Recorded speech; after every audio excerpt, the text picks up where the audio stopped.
Oceano.org, o podcast que te convida para um mergulho nas questões oceânicas e em nós mesmos. Afinal, somos feitos de água, somos oceano e a nossa conexão é muito mais profunda do que se pode ver da superfície. Eu sou Rodrigo Cebrián. Eu sou Rodrigo Tomé. E hoje... Fontinelli. Já se apresentou, mas eu vou fazer a apresentação. E hoje estamos já adiantes aqui, porque a gente está recebendo uma convidada, mas que é muito minha amiga há muito tempo, grande jornalista, apresentadora, também conhecida como a primeira VJ da MTV Brasil, mãe do Gabriel, que está literalmente enorme, né? Esposa do Fausto e apaixonada pelo mar e pela natureza. Não é isso, Astrid Fontinelli? Apresentamos bem? Não, super bem. Poucas pessoas sabem que eu sou apaixonada pelo mar, pela natureza, que eu fui uma garota. Rodrigo,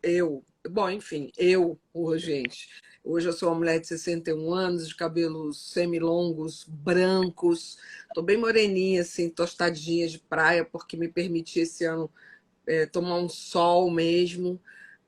Mas eu, desde garota, quando eu tive meu primeiro carro, que foi um Fusca branco, placa WP 5420, eu não sei a placa do meu carro de hoje, mas a daquele meu primeiro carro, eu sei. Eu tinha um adesivo na lateral do Fusca, que eu lembro perfeitamente dele. Ele era retangular, devia ter uns 20 centímetros de comprimento, por uns 15 de altura, e tinha uma baleia branca desenhada, escrito "Salvemos as baleias". Era do Greenpeace. Eu relutava em vender o carro porque eu não queria me desfazer do adesivo, e a outra. Então, de antemão, e hoje eu vejo se as pessoas não adesivam mais os carros com coisas charmosas e tal, e ele realmente era muito bonito. Então, já de largada, bora fazer um design criativo, bora começar a adesivar os nossos carros. Eu tenho um adesivo na lateral de fora do meu carro que vocês vão amar. Tá aqui, ó. Quando eu te encontrar, eu te dou. Eu tenho sempre na carteira, ó, viu? Gentileza gera gentileza. Eu tenho na traseira do carro, ali pertinho da placa. Então, eu acho que a gente tem que lembrar que o oceano tá aí e que tá pedindo socorro. E você falou de uma coisa que é interessante, ou seja, você é um pouquinho mais velha do que eu, mas nós somos mais maduros, né? Somos velhos, mais maduros. Mas quando a gente era criança, você era criança, a gente tinha certeza que as baleias não iriam mais existir, né? Porque elas estavam... Por isso eu estava perguntando qual era o ano do carro, porque foi um esforço da humanidade que deu certo, e é um case até porque nem tudo funciona errado. Hoje, a gente salvou as baleias, boa parte delas. A gente vê baleias. Foi uma movimentação intensa. Da mesma forma, essa campanha do canudinho. Muito embora o canudinho não seja o maior inimigo dos mares, mas ele está lá, sempre que a gente sai para catar lixo, está lá o diabo do canudinho. Por mais que ele seja proibido hoje em várias praias, não sei se a lei é nacional, mas, por exemplo, em Morro de São Paulo, ele é proibido. Só que você vai no supermercado comprar canudinho para tomar caipirinha, porque a caipirinha exige o canudinho e não tem o canudinho de papel, só tem de plástico. Eu sei que tomar caipirinha com canudinho de papel é ruim, porque o papel fica mole. Mas, gente, é o que temos. Você se lembra da sua primeira experiência? Você já morava perto do mar? Você é de Engenho de Dentro, né? Então, garota bem suburbana, bem do outro lado do túnel. Mas a minha família, e não tinha grana, mas tudo bem, a minha família adorava pegar o 232, que era Engenho de Dentro, passeio, e a gente ia à praia no Flamengo, que era incrível! Era incrível! Era a praia, para mim, perfeita, porque tinha onda num tamanho, para mim, para me divertir, para pegar jacaré. Tinha tatuzinho na areia, era transparente. A gente atravessava o magnífico jardim de Bulemax pelas passarelas ali. E hoje o Flamengo está bem distante disso. Não sei a idade do outro Rodrigo, mas acho que não pegou isso, não. Então, eu ia te falar que eu não sou um pouco mais jovem de vocês. A Astrid fez parte da minha infância. Me lembro de assistir com muita ansiedade o Disque MTV para ver quem eram as 10 melhores do dia. Enfim, mas eu também não sou tão novo, tenho 47 anos, e me lembro bem que as baleias iam realmente ser extintas. A gente não ia ver baleia, eu tinha certeza que as baleias não chegariam à minha maturidade, quando eu tivesse idade suficiente para água com elas. E a gente viu acontecer um movimento global que culminou em 1986 com a assinatura do Tratado Internacional da Baleia, que proibiu a pesca, a caça da baleia, né, nos oceanos do mundo inteiro. Boa parte dos países foram signatários, alguns ficaram de fora por questões culturais, mas foi um esforço que a gente viu trazer resultados. Hoje a gente tem a felicidade nos invernos de maio a junho, a gente aqui no Rio de Janeiro, ver as baleias subindo para a Brolys com frequência. Isso tudo eu falei para a gente que tem solução. O que a gente precisa fazer é dar luz ao problema, colocar adesivos de salvem as baleias, falar dos oceanos, que é uma coisa que a gente tem feito muito. Se comprometer como consumidor, entendeu, gente? Não adianta nada a gente falar, meter banca na teoria e na prática é o pequeno exemplo do canudinho. E na prática não reciclar o nosso lixo e não se preocupar em trocar mesmo o consumo, seja da sacola do supermercado, que ainda eu vejo gente que leva sacolas e mais sacolas na hora do caixa embora de plástico, ok, para virar lixo. Mas esse lixo, saco de lixo, que é uma questão social, vira lixo ali na frente. Então a gente tem que fazer uma olhada no espelho mesmo, né? E falar o que eu posso fazer para contribuir. Porque é que nem vaquinha na internet para a gente salvar uma pessoa doente com câncer. Eu participei de uma hoje, até por isso que eu estou com isso na cabeça. Se cada um fizer um pedacinho pequeno, a gente vai estar fazendo um todo gigantesco, porque esse planeta é nosso, né? Eu adoro aquela leitura lá, né? Não existe planeta B, não tem. Mas esse não tem mesmo, né?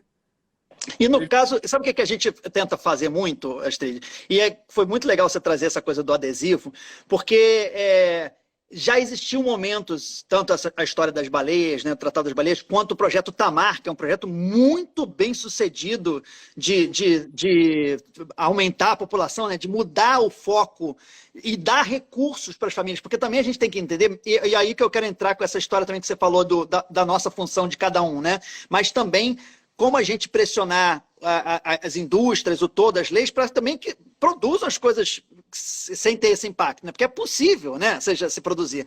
Mas porque o projeto do oceano ele está muito ligado à década dos oceanos decretada pela Unesco, que é uma década que foi de 2000, começou no passado 2020, começou no final de 2021, na realidade, né?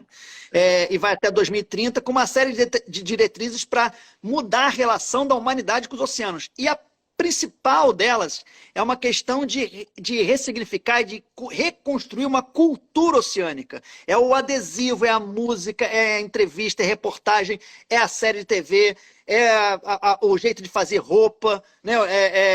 São os hábitos mesmo. A nossa cultura está interligada com a natureza e que a gente, o Tomé vai até trazer esse dado para o que eu acho que você vai se interessar, e que a gente, dentro do ecossistema, que é o único planeta, não existe planeta B, os oceanos representam mais de 70% do nosso planeta único, A.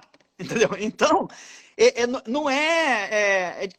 tem um afastamento, tem uma dificuldade, né? Assim, não sei se você pode até contar se você já mergulhou de cilindro, se você já realmente, essa experiência que é muito transformadora, ela não é uma experiência acessível, né? Assim, no sentido de ser popular, né? E a gente tem muito pouco, mas é impressionante ainda como o Tomé pode contar, como ainda é investido muito pouco dinheiro, proporcionalmente, levando-se em conta que o oceano representa 70% da superfície, em pesquisas destinadas à conservação e aos oceanos. O Tomé tem esses dados. Primeiro, conta pra gente, Astrid, você já mergulhou? Você já teve a oportunidade de cruzar? Eu sou péssima demais, né? Porque a garota suburbana não sabia nadar, né? Não aprendeu. Apesar de eu ir lá pro Flamengo, eu ia muito também, eu passava colônia de férias ali no Forte da Urca, porque o irmão da minha mãe era militar. E eu passava colônia de férias lá dentro. E tem 2 praias lá dentro, né? Uma sem onda e a outra com onda. Com onda eu não ia de jeito nenhum, porque eu tinha muito medo. E aí com 12 anos eu vi tubarão, fiquei em pânico. Mas uma coisa muito uma das coisas muito boas de ter filho, e eu tive essa conversa com o Gabriel esse mês, é que a gente se encoraja para que eles não tenham medo. Então, eu não queria o meu filho com medo do mar. E aí, nessa, eu já mergulhei até na barreira de coragem, que foi uma grande decepção na minha vida. Grande decepção na minha vida. Muito legal. Aquilo dali realmente tem que parar o turismo, fechar, e vamos reorganizar isso. Porque o que eu vi era um fundo do mar muito triste.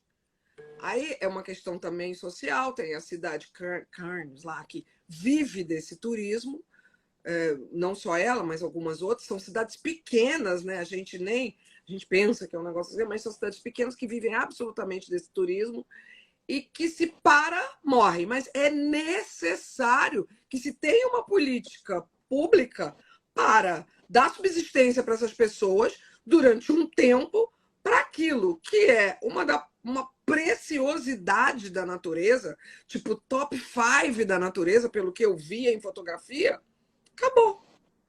Acabou. Eu não vi a barreira de corais. Sabe a expectativa-realidade? Expectativa-realidade absolutamente frustrada. Mas, em compensação, já mergulhei várias vezes em Fernando de Noronha, mas várias vezes. E vejo a possibilidade de vida coexistindo pacificamente, né?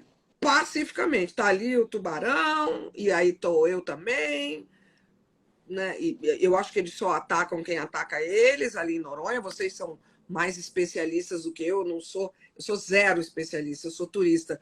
A minha relação hoje, a partir de hoje, com vocês, com o oceano, vai ser de absoluto aprendizado, porque eu acho que só com aprendizado, só com informação, só olhando os vídeos que vocês trazem, as informações que vocês trazem, é que a gente pode se tocar de que temos que fazer a nossa parte. Então, o meu cilindro, eu já mergulhei na Praia do Forte, porque hoje em dia é mais acessível essa brincadeira. Em qualquer praia aqui no Brasil, tem sempre um cara lá disposto a fazer um micro passeio que super, super, super, super vale a pena. É um ambiente tão, tão único, né? Pensar que quando você passar ali de novo, você vai nadar ali 5 metros, vai olhar para trás, não vai ser aquela mesma paisagem. Eu tenho um certo encantamento por isso. De um lugar que você vai passar e que ele... Quando o outro passar já é outro lugar, o peixinho já está diferente, a natureza já vai estar diferente, no dia seguinte vai estar diferente, porque depende da luz também do dia, se tiver um puta sol vai estar diferente, se tiver menos sol vai estar de outro jeito, enfim. Eu não nego esses... Lá em Morro de São Paulo tem um cara que faz, e ele é muito gentil e acolhedor para quem é um pouco... né, resistente como eu. Eu achei muito legal você começar falando da barreira de coral, mas antes queria falar só que acho que somos todos turistas do oceano, né? A gente tem que se entender dessa forma. Vamos lá visitar, respeitar, conhecer, entender, para ganhar empatia, amor, e aí sim ressignificar esse ambiente e pensar em preservar. E essa questão de colocar as pessoas em contato com o oceano, a gente acredita como fundamental, Astrid. A gente tem muito medo do que a gente não conhece, a humanidade tem muito medo do que a gente não conhece. E o ambiente do oceano, o ambiente aquático, é desafiador mais do que os outros, porque a gente tem, para começar, uma linha que divide a gente. Eu digo para todo mundo que é impossível, eu nunca vi um pai com o filho nos braços assim, mostrando numa árvore: filho, olha que lindo aquele tubarão, como ele é legal, como ele cuida dos filhotes dele.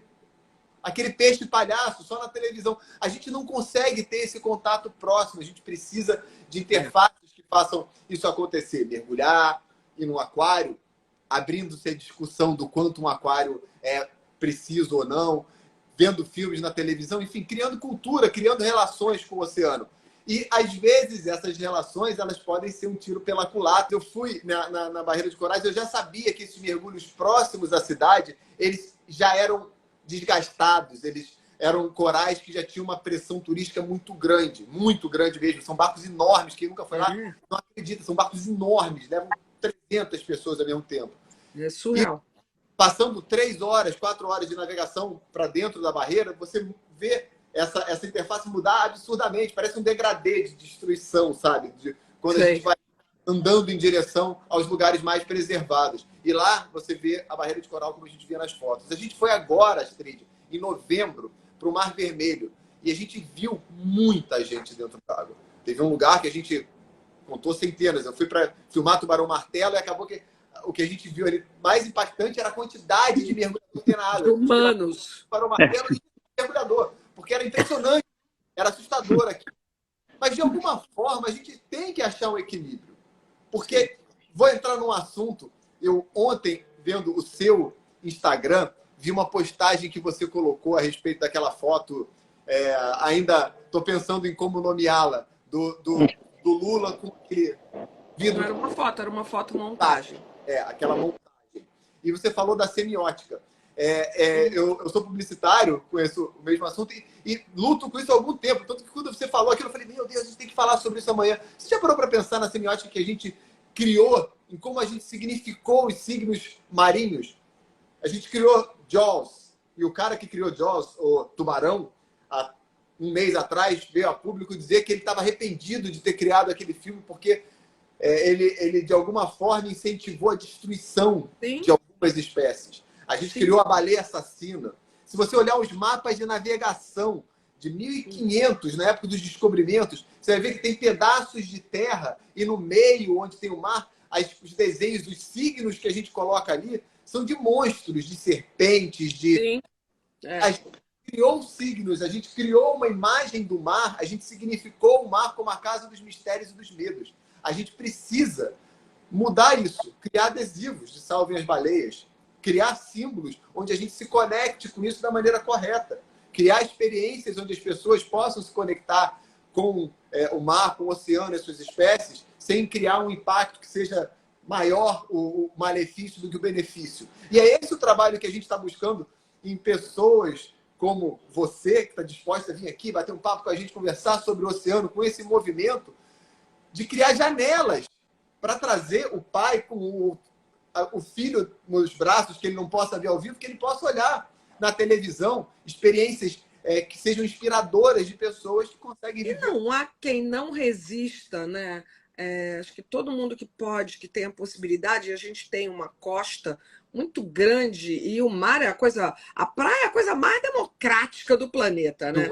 Eu acho que eu sou o que sou graças a eu ter nascido numa cidade que tem praia, porque logo depois, com 12 anos, 14 anos, eu já comecei a ir mais para a praia e com as amigas, e ali eu era amiga, na verdade namorada, do cara que vendia Coca-Cola, e aí tinha a riquinha que estudava no St. Patrick, e todo mundo junto, misturado, com a mesma roupa, ninguém julga ninguém, a roupa é absolutamente igual, aqueles pedacinhos de pano são absolutamente iguais, então é um espaço absolutamente democrático, e eu não conheço ninguém que não chegue, que não dê um mergulho, e que não sinta prazer, né? Por mais às vezes gelada que a água esteja, mas depois é tão bom, é tão acolhedor. Ou, por outro lado, eu não conheço pessoa que não passe na praia, que não veja o lixo e que não sofra. O que eu não entendo, e aí voltando um pouquinho lá para Morro de São Paulo, na Praia 2 de Morro de São Paulo, eu tenho uma casa na Praia 4 que é completamente desconectada do movimentão, mas na Praia 2, onde tem as barracas de praia, sinceramente, eu não entendo por que aquela galera que vai ao shopping em Salvador, ao shopping Guatemi, ao shopping Barra em Salvador, não joga lixo no chão, porque você não vê o lixo no chão. Não tem lixo. E na praia é tipo paf, o copinho paf, o vento vem, leva e a pessoa não se preocupa em catar ou não levar o seu saquinho de lixo. Eu não consigo compreender, é doloroso para mim ver essa situação. Então, hoje, eu acho que eu quero ter prazer no mar, mas eu também quero ser uma militante do mar. Eu sou daquelas que leva o saquinho, a gente cata todos os dias das férias agora, a gente catou um saquinho cheio, só na frente da minha casa, tá? 15 litros por dia. Cotonete, bituca de cigarro, pirulito. O pessoal chupa muito pirulito. Aquele palitinho do pirulito. E aí o copinho plástico, garrafa, tampinha. E você sabe que isso é também, é até aquela informação que eu tinha falado que eu também ia contar, eu acho que ele pode contar agora um pouco mais os dados, porque isso, primeiro que tem um estudo sobre a relação dos brasileiros com o mar, e isso vale mundialmente, tá? Isso vale mundialmente. Que todo mundo não acha que o mar ele é infinito no sentido da sua capacidade. Na sua capacidade de regeneração, acha que não tem nada que você faça com o mar, não tem plástico que você jogue, esgoto que você jogue, não tem nada que a gente não tem essa sensação de que nada que a gente faça, mesmo sabendo que está fazendo uma coisa errada, que a gente se ache capaz de prejudicar o mar a esse ponto. A gente tem. E no final das contas, o que você está falando e até a gente tem usado meio 3 palavras, né, de que o movimento do oceano é um movimento de reconexão, conhecimento e amor, né? E o conhecimento envolve a educação, envolve investimento em educação e em ciência, porque não tem jeito. Na hora que a gente falou aqui do exemplo das baleias, o exemplo da tartaruga marinha do planeta Mar, e a gente sabe a comoção que e como já está claro, a coisa do desmatamento, do fogo, né, das questões amazônicas e das florestas. É uma comoção muito clara, todo mundo sabe o que aquilo causa, porque aí os dados que o Tomé pode trazer, existe de fato investimento em educação e em ciência para traduzir para as pessoas e fazer com que as pessoas entendam esse impacto, né? E é muito pouco, né, Tomé? Me conta um pouco para a Astrid, para a gente. Até falando, o oceano é transparente, Astrid. A gente não enxerga o oceano. É assustador. O dado que a gente teve acesso na semana passada é de que de todo o dinheiro que é investido em ciência no planeta, só 0,4 a 4% é investido no oceano. Ou seja, a superfície de 70% do planeta, sem contar as camadas inferiores, lar de toda a vida do planeta saiu dali. Maior regulamentador do clima, 2/3 quase do oxigênio que a gente respira é transformado no mar. Maior fornecedor de proteína para consumo humano, energia, enfim. O principal bioma que a gente tem, máximo 4%. investido em preservação. 4%, não, 0, né? Entre 0,4% e 4% no máximo, dependendo do lugar, enfim, tem um range. No mundo, esse é o número mundial ou é Brasil? Mundial. É assustador. O oceano O Brasil deve estar para a beira do 0, Tem um outro dado interessante, que eu não sei se a gente devia falar agora, o Rodrigo, a gente vai fazer um trabalho legal sobre isso. Vivemos tempos muito complexos até ano passado e a gente vive agora um tempo de retransformação, principalmente no que significa o respeito com, entre outros, a natureza aqui no nosso país. E quando a gente teve a notícia da nomeação da Marina como ministra do Meio Ambiente, foi de fato uma alegria para todo mundo que de alguma forma milita pelas questões ambientais. Uhum. Mas foi assustador que no discurso de posse da Marina, a gente tentou entender como é que era a relação que o novo governo pensava com os oceanos. E a gente percebeu que teve um total de 0 menções ao oceano durante o discurso de posse. Zero. Que a gente tem o Oceano Atlântico, boa parte dele, né? E que é o único oceano que se comunica com todos os outros, né? Um oceano saudável é um planeta saudável. Um oceano saudável é uma conservação em terra de florestas saudáveis, né? A água, né? Quando você pensa em água no contexto macro, né? E pensando também que todos os rios, lagoas, a maioria deles, né? O mar Morto está fechado em si, mas os rios correm para o mar, né?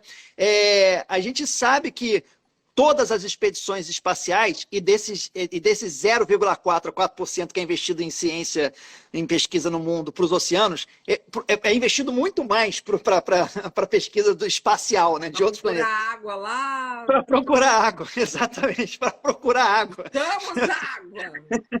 A gente tem água dessa. Tem água pra caralho. A gente realmente tem água para sempre. Acho que, como eu falo muito com o popular, eu acho que o jeito das pessoas entenderem no micro É como se você tivesse uma praia linda, só para você, maravilhosa, água cristalina, se for no Nordeste, então, quentinha, mas o lixo está chegando ali, o lixo está chegando ali, e você está vendo a sua praia ficando feia, ficando feia. Quantas e quantas praias no Brasil já não aconteceu isso, gente? Então, urge da gente. Mas o mais triste é que o lá de cima, que é quem tem que trabalhar a política ambiental, que é quem tem que trabalhar a educação ambiental, no seu discurso não faz nada. Marina, cadê você, Marina? Vamos catar Marina, Rodrigo? Vamos catar Marina, cataremos. Tem uma conversa com ela, à beira do mar. Que é, na verdade, a única fronteira universal, né? O único corpo que une o mundo inteiro. Então, todas as questões ambientais precisam passar pelo oceano. De todas as formas, de uma forma literal, de uma forma simbólica, todas as questões... Ele é tão potente, vocês devem saber isso, mas que eu não lembro agora. Mas alguns anos atrás, eu tive com um comandante da Marinha e ele fala que eles usam um termo, que é o ouro azul. Acho que é esse o termo que a Marinha usa. É o ouro azul. É um território... Amazônia. Na Amazônia tem...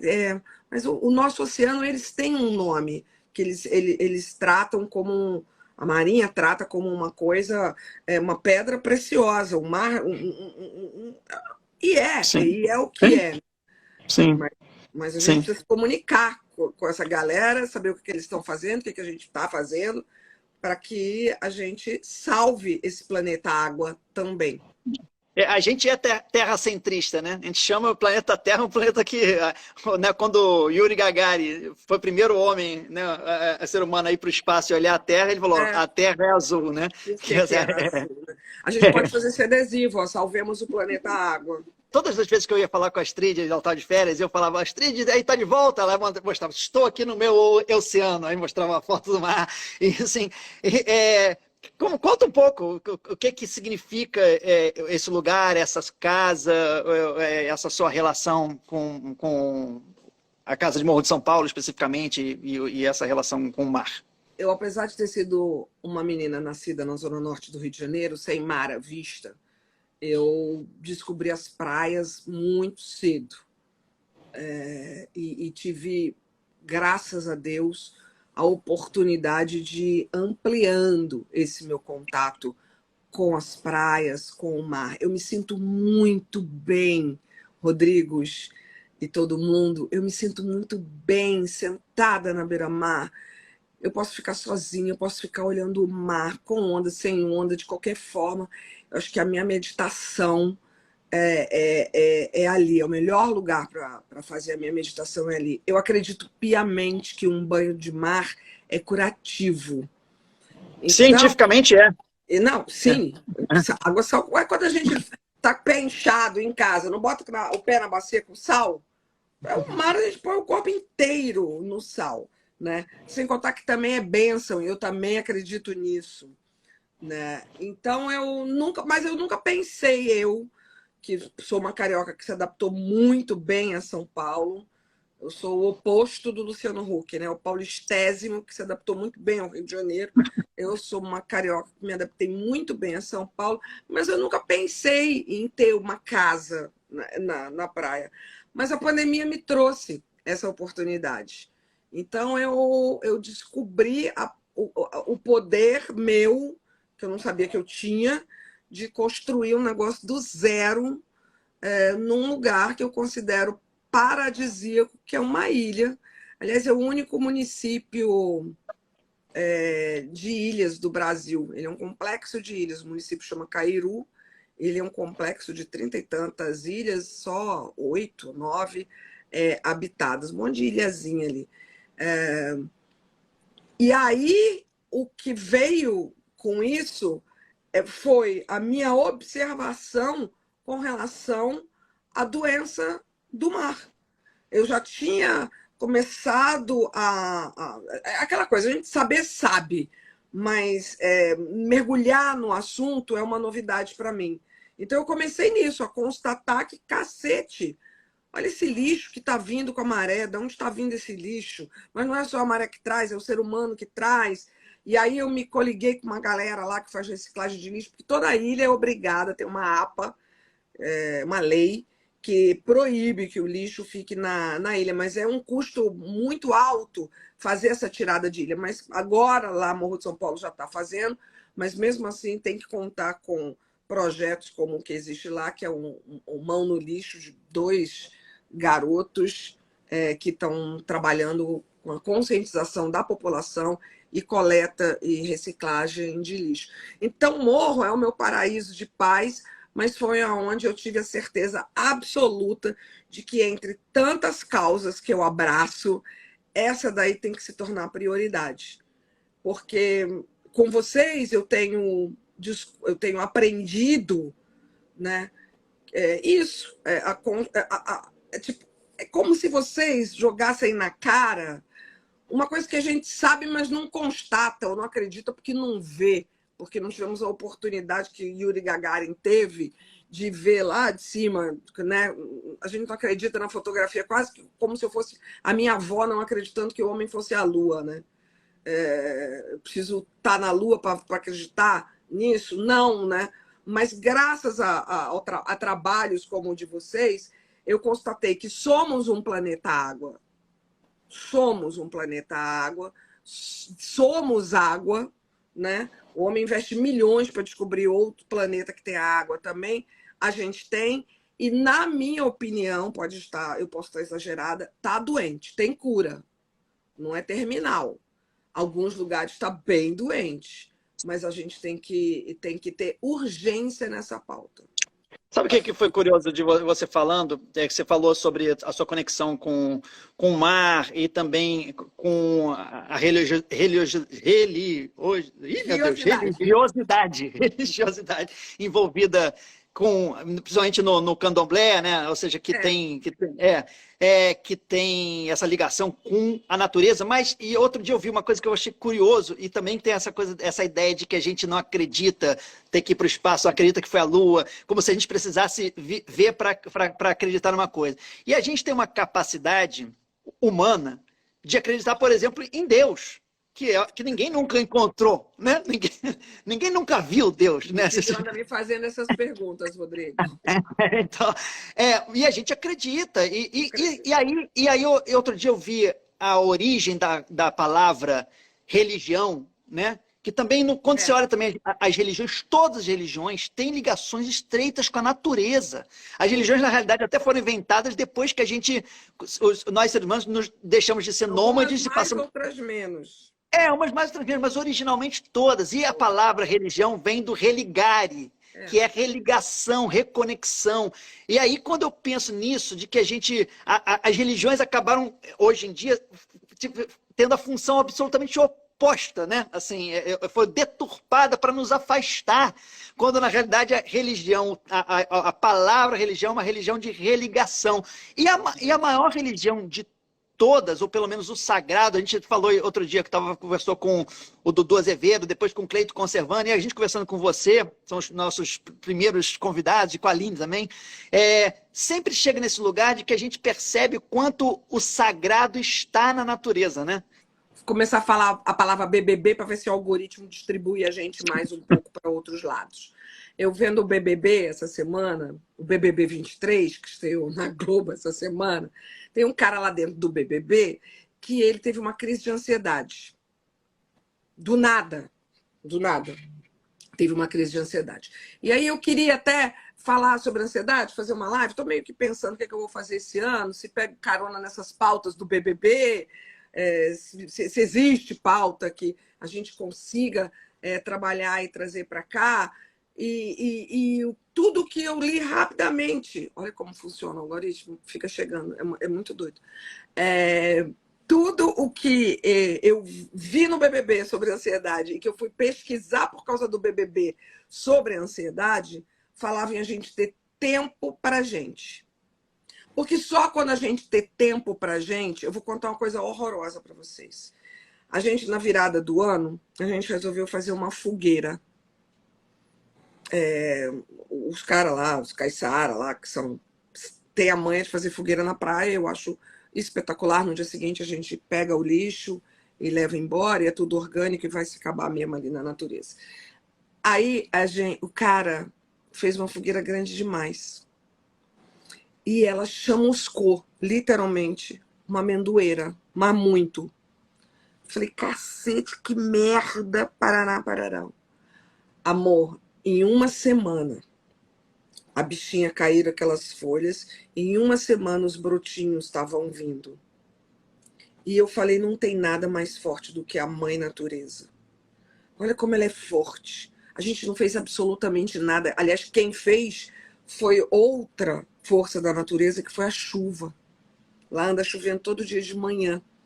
Então, a água da chuva fez com que aquela amendoeira, que sofreu muito, né, renascesse. Em uma semana. Ela começou a mostrar sinais de vida.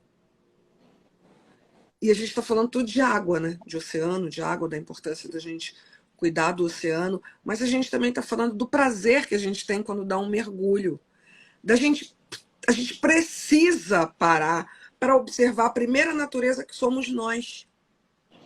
Para depois olhar aquela árvore, aquele mar, aquele riacho, aquela água, aquela lagoa, e entender o que elas estão dizendo para a gente.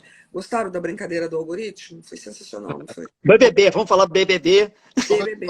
E tudo isso graças ao BBB que eu estava assistindo, a crise de ansiedade do rapaz, que me fez, mais uma vez, ficar lendo, e a gente volta para o tal do autoconhecimento. Mas aí o que eu estou querendo falar é do tempo, da gente se permitir isso. Tem gente que mora na praia, cidade que tem praia, e não olha para aquilo, e não está olhando para aquilo. Na frente da praia tem muita gente. Mas e que não olha, e que não está entendendo o que está acontecendo. Não está percebendo as mudanças que estão acontecendo. Muita gente. Até muita gente que não acredita, embora esteja sendo... E o quanto o SOS, o Salvemos o Planeta Terra, depende de nós. E não só do governo, dos governos, né? Não, governos também são gente, né? O governo né? Eu falo que o governo somos nós também. Claro. Acabou criando uma viagem filosófica muito grande, mas a gente criou há algum tempo atrás a certeza absoluta de que somos o centro do universo. E isso mudou, inclusive, as religiões que a gente estava falando antes. A natureza, o centro, passou a ser o homem o centro, e a sua própria imagem.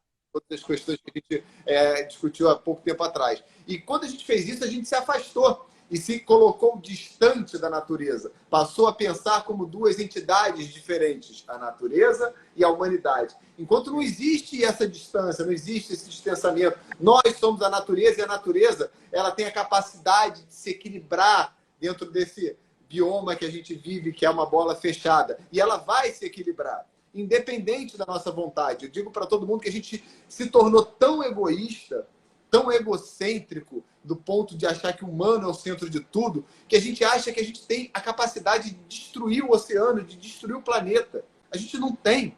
A gente tem capacidade de destruir a nossa existência no planeta, de conseguir fazer com que ele seja inviável para a nossa espécie. E é esse o caminho que a gente está andando. Mas o oceano, o mar, a natureza, a amendoeira, tem a total capacidade de se regenerar e reachar e reencontrar o equilíbrio. A questão é, a gente quer estar incluso nesse equilíbrio junto? A gente quer se manter aqui equilibrado de forma que a gente continue existindo? E é esse o alô, a corda que a gente precisa passar para as pessoas e discutir e levar essa discussão para o maior número de pessoas. A gente vem tentando fazer isso, Astrid, vem, acredito, conseguindo fazer isso de uma maneira diferente do que a gente encontra até agora, porque é muito comum o ativista, independente de para o que ele milita, ele ser alguém muito energético nas suas crenças. E tem uma possibilidade grande de atrair novas pessoas, mas uma maior ainda de repelir. E a gente está tentando fazer com que essa chamada para a ação seja feita de forma inspiradora, mostrando para as pessoas o que a gente perde quando a gente deixa de se conectar. Não tem que achar, falar assim, ih, meu Deus, agora a gente vai ter que preservar e o oceano também. Tá saco, como se fosse uma coisa ruim.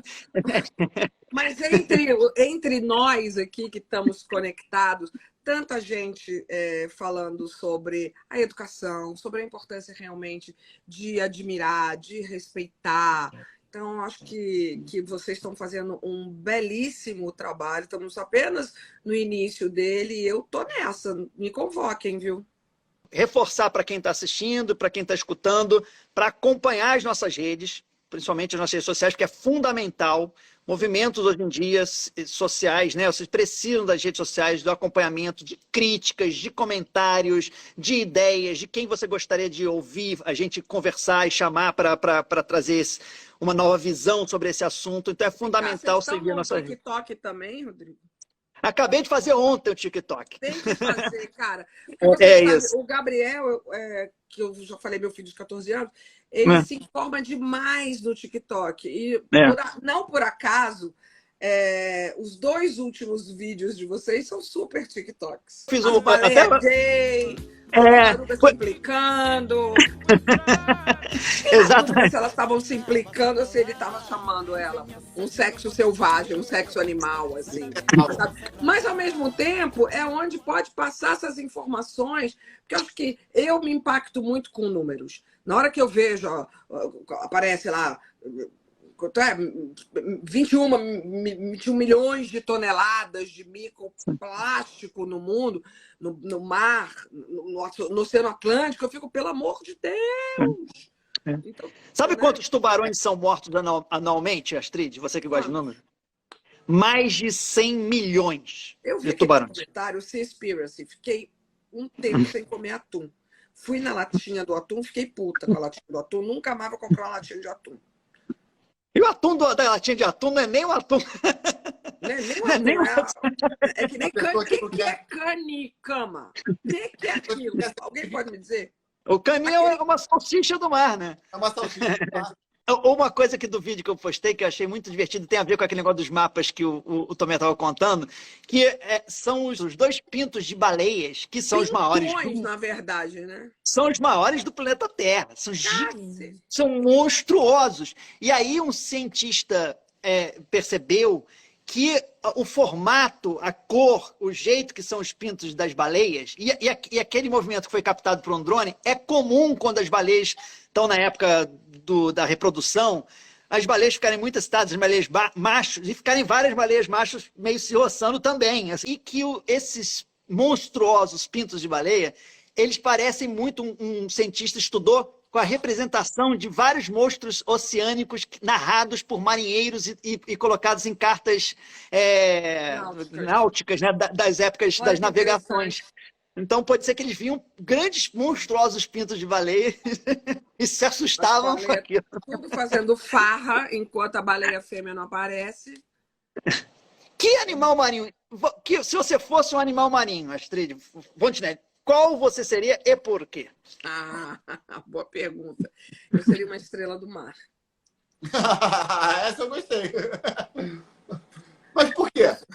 Eu gosto muito daqueles peixinhos de aquário, sabe? Aquário é uma questão polêmica, eu sei. Aquele que estourou lá, eu achava ele bem feio. E aí eu vi você defendendo a parada do aquário. Mas eu sou usuária, eu vou a aquário, porque eu gosto muito de ver as áreas de pesquisa. Eu acho que foi num da Austrália que eu mais me informei sobre a questão dos canudinhos, o lixo do mar, os microplásticos e tal. Eu sou daquelas que eu vou a vários aquários. Eu acho que o aquário de São Paulo não precisaria ter um urso polar. Concordo. Não precisaria e não faz bem para os polar, não é isso. Tá na cara. Você vai lá e você vai ver que não tá legal o babado ali para ele. Mas a gente precisa, como estações de estudo ali. Então eu gosto daqueles peixinhos, tudo, sabe, eu só não sei. Aí você queria ser uma estrela do mar para ficar ali só olhando o aquário. Boa, vendo todo mundo passar. Todo mundo passar. Mas se não aqueles bandinhos assim, eu seria meio bandinho de... Depende da época do ano, né? Em fevereiro eu seria um bando de sardinha atrás do trio elétrico. Eu ia estar no meio das sardinhas bem louca, assim. Nunca um peixe grandão. Eu acho que eu seria um bom golfinho, daqueles bem animadinhos de Fernando de Noronha, pequenininho, né? Pequenininha, animada. Não seria uma tartaruga. Ah, é? Não seria? Eu adoro tartaruga. Eu adoro tartaruga, mas puta que pariu, a tartaruga tadinha, a bichinha sofre, né? Para uma sobreviver, é uma dureza a vida da tartaruga, não é fácil. Não é fácil. Uma em 10 mil, não é isso? Vive poucas mesmo. Foi muito mais sério. Hoje em dia é muito mais fácil, né? Principalmente aqui no Brasil, com o apoio do Projeto Tamar, boa parte. Não, todo o Projeto Tamar, toda cidade que eu vou que tem Projeto Tamar, não importa quantas vezes eu já fui, eu sou campeã. Acho que na Praia do Forte eu sou campeã. Noronha, eu vou lá e tomo aula toda de novo, faço aulinha tudo de novo, porque me encanta muito. E como é muita informação, né? Toda hora a gente tem bastante coisa para aprender aí sobre isso. Mas acho que a estrela... Vamos ficar com a estrela do mar. Eu adorei a estrela. A estrela super criativa é uma coisa que a gente não vê com muita frequência. Acho que é a primeira vez que eu escuto Estrela do Mar. E tá aí, um animal que eu também gosto bastante. Tem umas lindas... Você sabe que tem uma numa pocinha ali na Morro de São Paulo, na Praia 4? Tem uma poça. Tem até nome, você até batizou ela já, né? Eu vou batizar. Vou chamar ela de prima. Tem uma poça lá que tem uma que mora lá. Só pode ser a mesma, gente. Toda vez que eu vou lá, ou então os caras colocam. Não, brincadeira, não colocam, não. Quando a maré baixa, fica lá as piscinas. Quando encontrar uma estrela do mar, deixa a bichinha lá. Esse negócio de ficar querendo pegar, botar na mão para tirar foto. Ninguém quer pegar ouriço. Ouriço ninguém quer pegar na mão para tirar foto. Então, deixa a estrelinha do mar lá. Muito menos tirar ela e secar ela para levar para casa, pelo amor de Deus. Porra, pelo amor de Deus. Você sabe que hoje em dia eu já não compro nem mais. Antigamente eu comprava. Trazer nem pensar. Da praia, pegar conchinha, parará. Antigamente eu fazia. Mas não dá para fazer. Não dá um chofadinho. Não é legal, não é legal. A gente tem outro quadro, continuando aqui, esse é o primeiro quadro, né? Que animal que você gostaria de ser. Tem alguém que pergunta se você viu. Você viu a matéria que saiu essa semana sobre, pela primeira vez na história, 2 países vizinhos e bastante complexos, Israel e Jordânia, estão se juntando, tomando uma ação em conjunto para preservar e reestruturar o Rio Jordão. Berço do cristianismo, lugar onde, teoricamente, Cristo foi batizado e que serve de água o Mar Morto, que já perdeu não sei quantos metros de coluna d'água, porque o rio está desse tamanho. Eu não vi, mas vou pesquisar e vou fazer questão de printar alguma coisinha nos stories, porque se 2 terras como essa, que vivem em conflito horroroso, pesadíssimo, difícil, conseguem respirar e falar, não, vamos salvar o nosso rio, porque senão nós 2 vamos morrer, é possível, não é? Nossa, que notícia boa. Engraçado, não vi, hein? Você já foi ao Mar Morto, por falar nisso? Não. Você já teve essa experiência, Astrid? Já! Ah, foi? Boiou lá? Conta pra gente. Não, só boiou, né? Muito doido. Você fez o tratamento de lama? De lama? Eu tomo banho de lama. Eu tomei um banho de lama no outro dia, tô engraçado aqui também. Eu faço tudo, gente. Tudo que me oferece, assim, como turista, para fazer. Eu sou uma espécie de Fábio Porchat de saia. Eu não tenho medo de fazer essas... Eu tô aqui agora, perdi o foco de vocês, que eu só tô procurando na pesquisa da notícia. A gente manda. Mas não vou fazer agora, volto. Pronto. A gente manda, eu te mando logo. A gente tá aqui separado. Depois me manda, porque é muito importante essa notícia. É a possibilidade... É isso? De se unir forças absolutamente opostas. Voltando pro oceano, a gente teve lá agora, em novembro, no mar, entre Jordânia e Israel, tivemos no Rio Jordão, e eu vou te contar, sempre a água é uma experiência inspiradora. E o Rio Jordão, vocês não fizeram um batizadinho? O Rodrigo fez, acho que eu vi. religiosa, não tenho isso muito. É impressionante a energia que a gente sai do lugar, quando a gente saiu do Rio, a emoção que foi, aquilo foi uma experiência transformadora. Pelo menos, eu não vou falar para mim, não, vou falar para a gente, porque eu vi o Rodrigo também, eu sei que para ele também foi.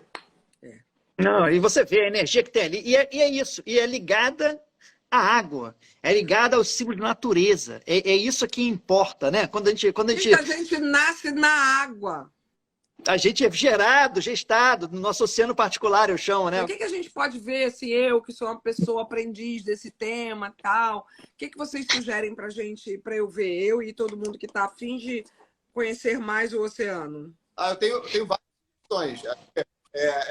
Essas séries que você falou, como Seaspiracy ou Blackfish, na Netflix, são duas séries importantes para a gente entender, mas são duas séries que transportam a gente para o universo de culpa, que é algo que é importante a gente entender, mas que, ao mesmo tempo, é algo que a gente precisa se livrar para poder se conectar de uma maneira mais profunda. E profundo é importante. Então, eu aconselho todo mundo a assistir o Oceano, que é uma maneira de se conectar através de inspirações, de amor, de conexões verdadeiras e de experiências positivas com o mar. Aconselho, não sei se você já assistiu na nossa página, que é www.oceano.org, tem 3 vídeos. Um desses vídeos é o A Voz do Oceano, que é uma inspiração que a gente fez para desenvolver esse projeto, que é uma carta de amor do oceano para a humanidade. Um vídeo de 4 minutos que é legal demais para se inspirar e se relacionar com o oceano de maneira diferente. Se você vai para a praia e não recolhe o lixo, se você surfa, e eu surfo e acho impressionante como as pessoas estão dentro d'água do lado e são capazes de ver o saquinho boiando e deixar... São capazes de ver o lixo e, cara, não, é enxugar gelo. É besteira. Não é besteira.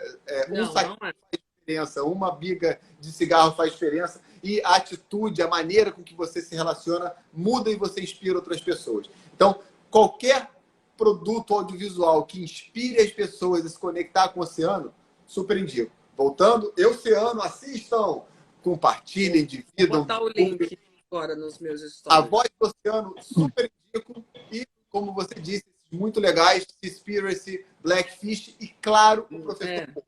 Mas essa questão da culpa é interessante, esse recorte aí que vocês dão para o projeto de vocês. É outro rolê.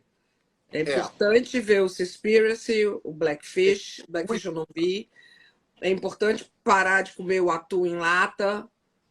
Mas a gente tem que ter esse olhar. Há muitos anos eu escrevo amor em caixa alta. E só escrevo amor em caixa alta. Acho que a gente tem que ter esse olhar amoroso para tudo. Porque só quando a gente olha com amor é que a gente transforma qualquer coisa. Eu digo para todo mundo que a gente, no nosso egoísmo e da maneira machista que vê o mundo, aqui no Brasil a gente denominou o oceano da maneira errada. Ele não ia ser muito mais bonito se fosse no feminino e a gente olhasse todo dia para falar para ele, olha, amar. Ia ser muito mais legal. Amar. Ok. Todo mundo. Então vamos amar o mar. Mas é isso. O movimento do Oceano.org, mais uma vez, ele é um movimento de reconexão, conhecimento e amor. Porque são essas o amor precisa do conhecimento. A gente não ama, a gente não protege o que a gente não conhece, né? A gente precisa conhecer. Então a gente precisa se conectar. E a gente já foi muito conectado à natureza, porque viemos dos oceanos, né? Todas as espécies de vida vieram dos mares, todas, não tem nenhuma espécie de vida que não veio do mar. E a gente tem essa ligação até, como a gente falou, da gestação, etc. Então é fundamental que a gente mantenha esse papo. Você, Astrid, já foi mordida pelo tubarãozinho do bem do oceano. Né? Beliscada. Foi beliscada. Um pequeno belisco do tubarãozinho do bem dessa pauta. Fundamental. Tenho certeza que você já traz no seu dia a dia, na sua experiência no Morro de São Paulo, trazer mais para o que você puder no Saia Justa, nas coisas que você pudesse se envolver e trazer isso, esse olhar. De fato, quando a gente fala com as pessoas e vira algumas chavinhas, você vê que a pessoa começa a olhar aquilo de outro jeito, né? Assim, porque Bora criar um adesivo para botar no carro, gente. Vamos criar um adesivo para botar no carro. Sigam as nossas redes, mais uma vez, que é fundamental. Euceano_org aqui no Instagram e no Twitter. Ó, Matheus. Pegou o peixinho. No TikTok agora, @euceano_org, tudo junto. E o nosso site, www.euceano.org, sempre euceano.org, que tem o link para assistir os podcasts. Essa live vira um podcast. Semana que vem ela já está disponível como podcast. A gente já tem os podcasts com o Dudu Azevedo, com a Aline Midler e com o Cleiton Conservani. Semana que vem teremos Rafa Brits, na outra, se Deus quiser, Pedro Scooby. E a gente está formando essa onda oceânica de amor, de reconexão, de conhecimento. Uma onda de Nazaré. É uma maré oceânica. Uma maré oceânica. E Então, por obrigado. favor, gente, vocês não jogam lixo na sala da casa de vocês. Então, não jogue o lixo na nossa sala, que é o planeta Água. Por favor, preste atenção nisso. Preste muita atenção nisso. E todo lixo que você descarta errado, ele vai parar na água, só para lembrar isso. Então, Pois é. Infelizmente. Beijo, bebê! não seja um porcalhão. Fala aquilo que você sempre fala isso. Ai, meu Deus, é pra eles que a gente faz tudo. Beijo, meninos. Tchau. Obrigadão. Até logo.